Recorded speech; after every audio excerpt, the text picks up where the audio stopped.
തകർച്ചയുടെ വക്കിലായ പൊന്നാനിയിലെ irrigation sub division office പുതിയ കെട്ടിടത്തിൽ പ്രവർത്തനം ആരംഭിച്ചു. പുതിയ അനക്സ് കെട്ടിട നിർമ്മാണത്തിന്റെ ഭാഗമായാണ് പുതിയ കെട്ടിടത്തിലേക്ക് ഓഫീസ് പ്രവർത്തനം മാറ്റിയത്.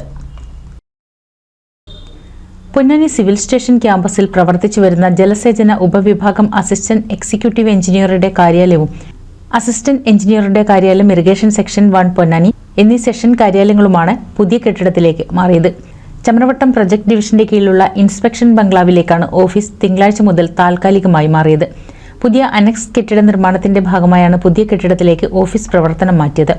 ഇറിഗേഷൻ വകുപ്പിന്റെ പൊന്നാനി സബ് ഡിവിഷൻ ഓഫീസും അസിസ്റ്റന്റ് എക്സിക്യൂട്ടീവ് എഞ്ചിനീയറുടെ കാര്യാലയവുമാണ് അനക്സ് കെട്ടിട നിർമ്മാണത്തിന് മുന്നോടിയായി മാറ്റി സ്ഥാപിച്ചത്. ചമ്രവട്ടം ജംഗ്ഷനിൽ നേരത്തെ വാട്ടർ അതോറിറ്റി പ്രവർത്തിച്ചിരുന്ന ഓഫീസിലേക്കാണ് ഇറിഗേഷൻ വകുപ്പ് ഓഫീസ് മാറ്റിയത്.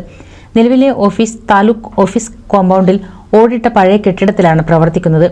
ഓഫീസ് സൗകര്യപ്രദമായ ഇടത്തേക്ക് മാറ്റണമെന്ന് വർഷങ്ങളായുള്ള ആവശ്യമാണ്. അനക്സ് കെട്ടിട നിർമ്മാണത്തിന്റെ ഭാഗമായി പൊന്നാനി നഗരം വില്ലേജ് ഓഫീസ്, ഇറിഗേഷൻ ഓഫീസ് എന്നിവ പൂർണ്ണമായും പൊളിച്ചു മാറ്റേണ്ടി വരും. NCV news Ponnani.